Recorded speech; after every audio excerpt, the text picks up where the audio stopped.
ಎಲ್ಲರಿಗೂ ನಮಸ್ಕಾರ. ವಿಚಿತ್ರ ಡೈರಿ ಚಾನೆಲ್ಗೆ ಸ್ವಾಗತ. ನಾನು ಚಿತ್ರ ವೆಂಕಟೇಶ್. ಇತ್ತೀಚಿನ ದಿನಗಳಲ್ಲಿ ಅತಿ ಹೆಚ್ಚು ಸುದ್ದಿ ಮಾಡುತ್ತಿರುವ ಮತ್ತು ಅತಿ ಹೆಚ್ಚು ಚರ್ಚೆಗೆ ಒಳಗಾಗುತ್ತಿರುವ ವಿಷಯ ಅಂದರೆ ಆರ್ಟಿಫಿಷಿಯಲ್ ಇಂಟೆಲಿಜೆನ್ಸ್ ಅಥವಾ ಕೃತಕ ಬುದ್ಧಿಮತ್ತೆ. ಅದರಲ್ಲೂ ಓಪನ್ ಎಐನ ಚಾಟ್ ಜಿಪಿಟಿ ಬಂದ ನಂತರ ಇದರ ಬಗ್ಗೆ ಬಹಳಷ್ಟು ಪರ ವಿರೋಧ ಚರ್ಚೆ ಆಗುತ್ತಲೇ ಇವೆ.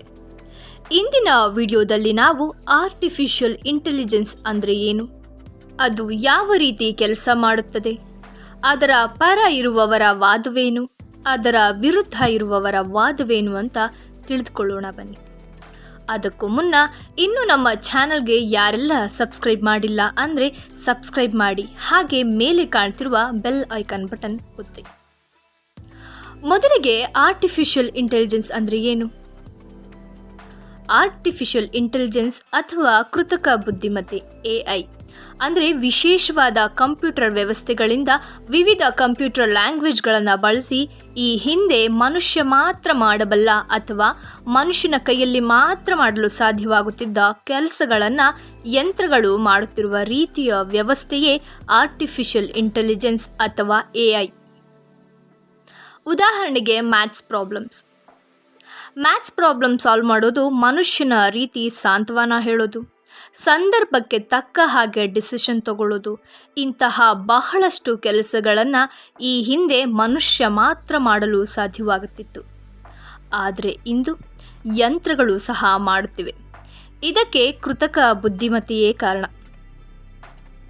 ಹಾಗಿದ್ದರೆ ಇದು ಯಾವ ರೀತಿ ಕೆಲಸ ಮಾಡುತ್ತದೆ ಅಂತ ನೋಡ್ಕೊಂಡು ಬರೋಣ ಬನ್ನಿ.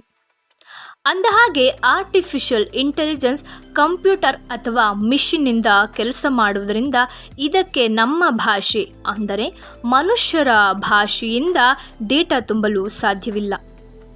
ಇದಕ್ಕೆ ಕಂಪ್ಯೂಟರ್ ಲ್ಯಾಂಗ್ವೇಜಿಂದ ಮಾತ್ರ ಸಾಧ್ಯವಾಗುತ್ತದೆ.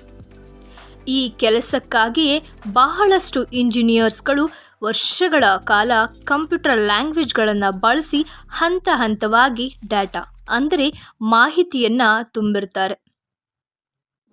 ಉದಾಹರಣೆಗೆ ಯಾವುದಾದರೊಂದು ಅಡಿಗೆಯನ್ನು ಯಾವ ರೀತಿ ಮಾಡಬೇಕು ಎಂದು ಹೇಳಿಕೊಳ್ಳೋದು, ಹೇಗೆ ಎಷ್ಟು ಪ್ರಮಾಣ ನೀರು ಹಾಕಬೇಕು ಎಂಬ ಚಿಕ್ಕ ವಿಷಯದಿಂದ ಹಿಡಿದು ಯಾವೆಲ್ಲ ಮಸಾಲ ಪದಾರ್ಥಗಳನ್ನು ಇಂತಿಷ್ಟೇ ಹಾಕಬೇಕು ಎಂಬ ಪ್ರತಿ ಹಂತವನ್ನು ಅದಕ್ಕೆ ತುಂಬಿರ್ತಾರೆ.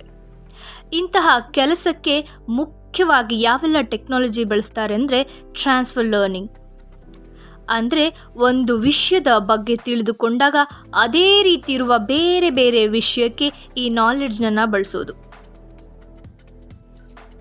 ಇನ್ನೂ ಸುಲಭವಾಗಿ ಹೇಳಬೇಕಂದ್ರೆ ನಿಮಗೆ ಆ್ಯಪಲ್ನ ಗಾತ್ರದ ಆಧಾರದ ಮೇಲೆ ಅದನ್ನು ಹೇಗೆ ಸೆಪ್ರೇಟ್ ಮಾಡಬೇಕು ಅಂತ ಗೊತ್ತಿದ್ದರೆ ಅದೇ ನಾಲೆಡ್ಜನ್ನು ಬಳಸಿ ಕಿತ್ತಳೆಯನ್ನು ಯಾವ ರೀತಿ ಸಪ್ರೇಟ್ ಮಾಡಬೇಕು ಅಂದರೆ ಬೇರ್ಪಡಿಸಬೇಕು ಎಂದು ಸುಲಭವಾಗಿ ತಿಳಿದುಕೊಳ್ಳೋದನ್ನೇ ಟ್ರಾನ್ಸ್ಫರ್ ಲರ್ನಿಂಗ್ ಅಂತೇವೆ.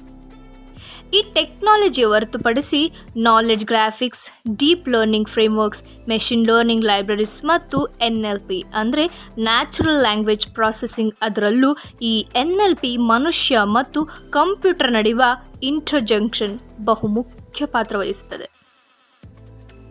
ಇನ್ನು ಬಹಳಷ್ಟು ಬೇರೆ ಬೇರೆ ರೀತಿಯ ಟೆಕ್ನಾಲಜಿಯನ್ನು ಬಳಸಿರ್ತಾರೆ. ಅದರಲ್ಲೂ ಅವು ಮುಖ್ಯವಾದ್ದೆಂದರೆ ಕಂಪ್ಯೂಟರ್ ಪ್ರೋಗ್ರಾಮಿಂಗ್ ಲ್ಯಾಂಗ್ವೇಜಸ್ ಅಂದರೆ ಪೈಥಾನ್, ಜಾವಾ, C++. ಇದೊಂದು ಕಂಪ್ಯೂಟರ್ ಲ್ಯಾಂಗ್ವೇಜ್ ಆಗಿದ್ದು ಇದನ್ನು ಡಾಟಾ ಅನಾಲಿಟಿಕ್ಸ್ ಆ್ಯಂಡ್ ಸ್ಟ್ಯಾಟಿಸ್ಟಿಕ್ಸ್ಗೆ ಬಳಸ್ತಾರೆ. ಇಂತಹ ಬಹಳಷ್ಟು ಲ್ಯಾಂಗ್ವೇಜ್ಗಳನ್ನು AI ಮಾಡುವ ಸಂದರ್ಭದಲ್ಲಿ ಬಳಸಿರ್ತಾರೆ. ಟೆಕ್ನಾಲಜಿ ಮತ್ತು ಕಂಪ್ಯೂಟರ್ ಲ್ಯಾಂಗ್ವೇಜನ್ನು ರಿಕ್ವೈರ್ಮೆಂಟ್ಸ್ ಏನಿದೆ, ಟೀಮ್ ಎಕ್ಸ್ಪರ್ಟೀಸ್ ಬೇರೆ ಬೇರೆ ಆಯಾಮಗಳಲ್ಲಿ ನೋಡಿ ಅದಕ್ಕೆ ತಕ್ಕಂತೆ ಟೆಕ್ನಾಲಜಿ ಮತ್ತು ಕಂಪ್ಯೂಟರ್ ಲ್ಯಾಂಗ್ವೇಜನ್ನು ಬಳಸಿರ್ತಾರೆ. ಕೆಲವೊಂದು AI ಚಾಟ್ ಬೋಟ್ಗಳು, ಉದಾಹರಣೆಗೆ ಗೂಗಲ್ನ ಜೆಮಿನಿ, ಕೆಲವೊಂದು ಆಲ್ಗರಿದಮ್ ಬಳಸಿ ವೆಬ್ಸೈಟ್ಸ್, ಪಬ್ಲಿಕ್ ಡೇಟಾಬೇಸಸ್ ಮತ್ತು ಯೂಸರ್ ಇಂಟ್ರಾಕ್ಷನ್ಸ್ ಮೂಲಕ ಪ್ರತಿದಿನ ತನ್ನ ಡೇಟಾವನ್ನು ಅಪ್ಡೇಟ್ ಮಾಡ್ಕೊಳ್ತಾ ಇರುತ್ತೆ ಮತ್ತು ಇದಕ್ಕೆ ಮ್ಯಾನ್ಯುಯಲ್ ಕೂಡ ಅಪ್ಡೇಟ್ ಮಾಡ್ತಾ ಇರ್ಬೋದು.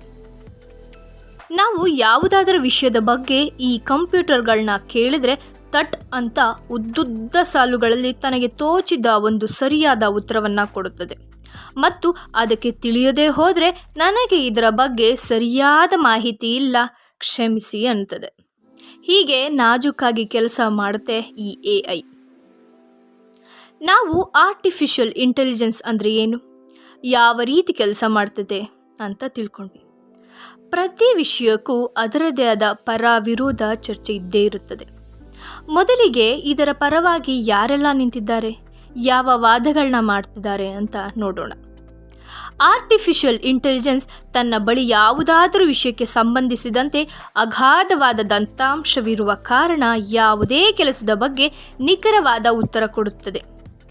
ಅದೇ ಸಾಮಾನ್ಯ ಮನುಷ್ಯನಾದರೆ ತನಗೆ ತಿಳಿದಿರುವಷ್ಟು ಮಾತ್ರ ಆತ ಕೆಲಸಗಳಲ್ಲಿ ಬಳಸ್ತಾನೆ. ಅದೇ AI. ಹಲವಾರು ಇಂಜಿನಿಯರ್ಸ್ಗಳು ಕೊಟ್ಟಿರುವ ಡಾಟಾ ಮೆಷಿನ್ ಲರ್ನಿಂಗ್ ಮೂಲಕ, ವೆಬ್ಸೈಟ್ಗಳ ಮೂಲಕ, ಡಾಟಾ ಡಿಗ್ಗಿಂಗ್ ಮಾಡುವ ಮೂಲಕ ಪಡೆದ ಡೇಟಾ ಆ ವಿಷಯಕ್ಕೆ ಸಂಬಂಧಿಸಿದಂತೆ ಈ ಹಿಂದೆ ಏನಾಗಿತ್ತು, ಮುಂದೆ ಏನಾಗತ್ತೆ, ಹೀಗೆ ಮಾಡಿದರೆ ಆಗುವ ಪರಿಣಾಮ ಏನು ಎಂದು ತಿಳಿದು ಕೆಲಸ ಮಾಡ್ತದೆ. ಮನುಷ್ಯ ಗಂಟೆಗಟ್ಟಲೆ ಮಾಡುವ ಕೆಲಸವನ್ನು ಕೆಲವು ಸೆಕೆಂಡ್, ಕೆಲವು ನಿಮಿಷಗಳಲ್ಲಿ ಮಾಡಿ ಮುಗಿಸುತ್ತದೆ. ಅದು ಅತ್ಯಂತ ಕ್ಷಮತೆಯಿಂದ. ಇದರ ಪರವಾಗಿ ಇನ್ಫೋಸಿಸ್ ಸಹ ಸಂಸ್ಥಾಪಕರಾದ ನಾರಾಯಣ ಮೂರ್ತಿಯವರು ಹೀಗೆ ಹೇಳಿದ್ದಾರೆ: AI will augment human capabilities but not replaces. ಅಂದರೆ AI ಮಾನವನ ಸಾಮರ್ಥ್ಯಗಳನ್ನು ವೃದ್ಧಿಸುತ್ತದೆಯೇ ಹೊರತು ನಮ್ಮನ್ನು ಬದಲಾಯಿಸುವುದಿಲ್ಲ. ಇವರು ಹೇಳುವ ಪ್ರಕಾರ ಈ ಹಿಂದೆ ಸಾಫ್ಟ್ವೇರ್ಗಳು ಅಪ್ಡೇಟ್ ಆದರೆ ಅಥವಾ ಹೊಸ ಸಾಫ್ಟ್ವೇರ್ ಬಂದರೆ ಯುವಕರು ಕೆಲಸ ಕಳೆದುಕೊಳ್ತಾರೆ ಅಂತ ಹೇಳಲಾಗುತ್ತಿತ್ತು. ಆದರೆ ಸಾಫ್ಟ್ವೇರಿಂದ ಹೊಸ ಕೆಲಸಗಳು ಸೃಷ್ಟಿಯಾಗಿವೆ. ಹಾಗೆ AI ಕೂಡ ಹೊಸ ಕೆಲಸವನ್ನು ಹುಟ್ಟು ಹಾಕುತ್ತದೆ ಹಾಗೂ ಮನುಷ್ಯರ ಕೆಲಸ ಇನ್ನಷ್ಟು ಸುಲಭ ಮತ್ತು ಕ್ಷಮತೆಯಿಂದ ಮಾಡುವ ರೀತಿಯಾಗಿ ಮಾಡುತ್ತದೆ ಎಂಬುದು ಇನ್ಫೋಸಿಸ್ ನಾರಾಯಣ ಮೂರ್ತಿಯವರ ವಾದ. ಆದರೆ ಇದರ ವಿರುದ್ಧ ಮಾತನಾಡುವವರ ವಾದವೇನು ಗೊತ್ತಾ? ಅವರು ಹೇಳುವ ಪ್ರಕಾರ AI ಮೊದಲಿಗೆ ಮನುಷ್ಯನ ಆಲೋಚನಾ ಶಕ್ತಿಯ ಮೇಲೆ ಪರಿಣಾಮ ಬೀರುತ್ತದೆ ಮತ್ತು ಆತನ ಕ್ರಿಯೇಟಿವಿಟಿ ಥಿಂಕಿಂಗ್ ಮಾಡದ ಹಾಗೆ ಮಾಡುತ್ತೆ. ಮನುಷ್ಯನಿಗೆ ಆಲಸ್ಯ ಹೆಚ್ಚಾಗಿ ಸೋಂಬೇರಿ ಮಾಡುವ ರೀತಿ ಮಾಡುತ್ತದೆ.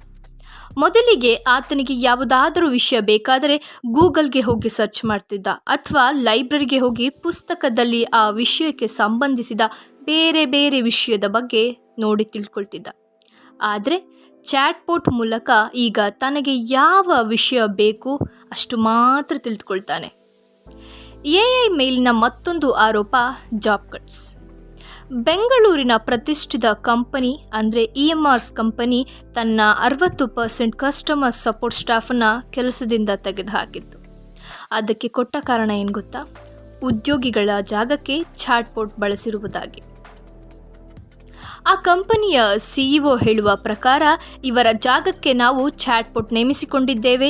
ಇವರು ಇಷ್ಟು ಜನ 10 ಗಂಟೆ ಮಾಡುತ್ತಿರುವ ಕೆಲಸವನ್ನು ಚಾಟ್ಬೋಟ್ ಕೇವಲ ನಿಮಿಷಗಳಲ್ಲಿ ಮಾಡಿ ಮುಗಿಸುತ್ತದೆ ಮತ್ತು ಇದರ ಖರ್ಚು ಕೂಡ ತುಂಬ ಕಡಿಮೆ ಎಂದು.